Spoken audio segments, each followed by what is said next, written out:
Assalamualaikum warahmatullahi wabarakatuh. Perkenalkan, nama saya Rizka Sarmadia Makassar. Di sini saya akan menjelaskan sedikit tentang biota akuatik hias.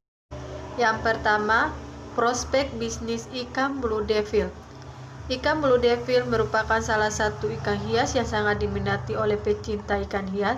Setiap tahunnya permintaan pasar dari bisnis ini terus mengalami peningkatan, dibuktikan dengan banyaknya komunitas pecinta ikan hias di berbagai kota. Pembenihan ikan blue devil. Kegiatan pembenihan blue devil meliputi pemeliharaan induk, pemijahan, penanganan telur, pemeliharaan larva, pengolahan kualitas air, pencegahan hama dan penyakit, dan pemeliharaan benih dan panen. Pembesaran ikan hias blue devil. Benih yang dikeluarkan dari bak larva dibesarkan di bak fiber yang bervolume 2-3 ton dengan menggunakan sistem air mengalir selama 24 jam. Pakan diberikan 3 kali sehari, yaitu pagi, siang, dan sore hari, berupa pakan artemia dan pakan pelet. Pakan harus disesuaikan dengan buka mulut ikan yang dipelihara. Dan untuk membersihkan kotoran yang ada di dasar bak, maka penyimpanan dilakukan setiap selesai pemberian pakan. Panen dilakukan setelah ikan berumur 5-6 bulan untuk masa ukuran dan jumlah disesuaikan dengan permintaan pasar. Yang kedua, prospek bisnis maskoki dapat dikatakan sangat menguntungkan, di mana budidaya ikan koi mampu mendatangkan keuntungan yang berlimpah. Ikan koi merupakan jenis primadona. Pembenihan ikan koi. Budidaya ikan koi cukup mudah dilakukan, hanya saja yang menjadi krusial adalah ketersediaan bibit berkualitas. Langkah-langkah budidaya ikan koi berikut ini adalah tahapan dalam budidaya ikan koi: memilih induk, pemeliharaan induk, pemijahan ikan koi meliputi tempat pemijahan, proses pemijahan, penetesan larva, penederan, penyortinan ikan mas koi. Pembesaran meliputi pemupukan organik lebih murah dibandingkan dengan pupuk kimia, mengandung hampir semua elemen nutrisi penting dan secara tradisional diterapkan. Pemberian pakan. Pakan yang diberikan berupa pelet berukuran 8 mm. Asumsi ikan koi yang berumur lebih dari 2 tahun sudah berukuran minimal 60 cm.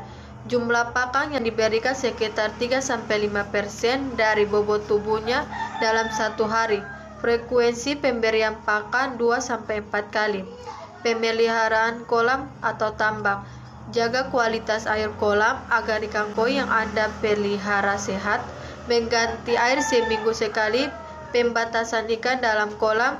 Perhatikan kadar keasaman kolam air. Yang ketiga, prospek bisnis bunga lotus. Memang sangat menguntungkan dan sangat menjanjikan. Bisnis budidaya bunga lotus memang dapat dikatakan sangat menjanjikan dan potensial sangat bagus sejak dahulu hingga sekarang. Bisnis budidaya bunga lotus ini sangat menjanjikan. Pembenihan bunga lotus. Sisipkan biji lotus, kemudian kupas biji lotus, rendam biji yang sudah diiris ke dalam tempat berisi air. Ganti air di tempat tersebut setiap 2 kali sehari pada siang dan sore hari. Letakkan di pinggir jendela agar terkena sinar matahari, namun jangan diletakkan di tempat yang terlalu terik. Biasanya benih mulai tumbuh sekitar 4 hari setelah kira-kira 2 minggu akan muncul akar. Pembesaran bunga lotus. Letakkan tanaman lotus di tempat yang terkena sinar matahari langsung. Hindari tempat yang terkena angin agar tangkai lotus tidak mudah patah karena tertiup angin. Semprot bunga dengan pestisida 2 minggu sekali agar terhindar dari kutu daun, apalagi saat musim hujan tiba. Berikan pupuk cair secara berkala sekitar 2 bulan sekali agar tanaman mendapatkan cukup nutrisi zat hara. Sesekali pangkaslah daun lotus yang kering dan layu agar tetap terlihat cantik. Cegah air yang ditanami lotus dari serangan nyamuk dengan memasukkan ikan agar bisa memakan jentik-jentiknya. Yang keempat, Prospek bisnis udang ceri. Sebagai besar orang menggunakan udang ceri ini merupakan salah satu bisnis yang menguntungkan. Pembenihan udang ceri. Ekor udang betina lebih terlihat gemuk dan sedikit melebar karena digunakan untuk menetak telur, sedangkan udang jantan lebih terlihat ramping dan kecil. Media budidaya udang ceri, pastikan Anda juga memperbaharui aerator sebagai alat bantu dan meningkatkan kadar oksigen dalam udara. Setelah semua persiapan selesai, Anda bisa memasukkan udang ceri dengan menggunakan jaring lunak secara perlahan. Pastikan Anda menutup bagian jala untuk mencegah benur lompat. Pembesaran udang ceri. Pemeliharaan udang ceri sebagai berikut. Berilah pakan udang ceri berupa alga atau lumut setiap hari sebanyak 2 hingga 3 kali sehari. Pergantian air selama seminggu sekali sangatlah penting untuk menjaga serta mencegah adanya hama penyakit.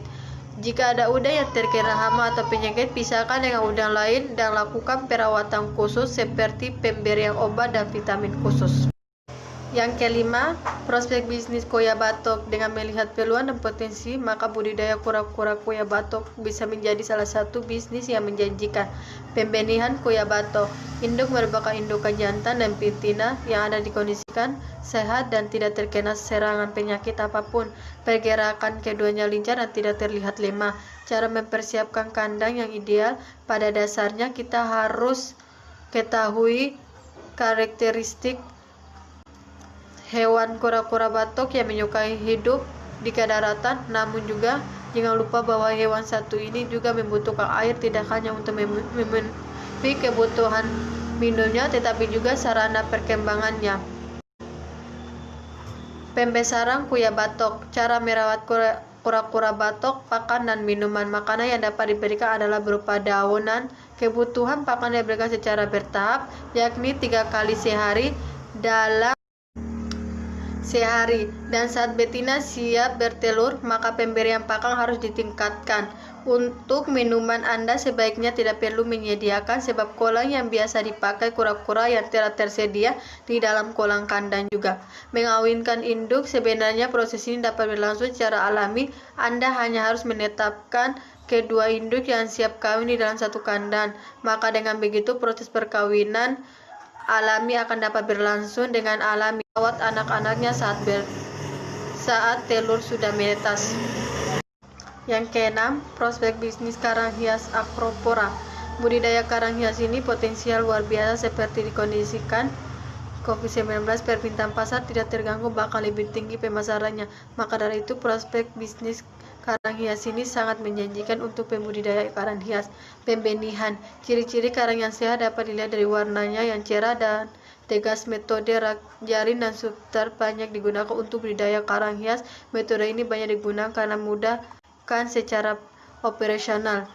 Pembesaran Acropora. Memberikan pemantauan dan perawatan terhadap bibit karang saat bibit karang sudah dipasang dan dalam proses pertumbuhan. Harus dilakukan pemantauan dan pembersihan karang secara berkala.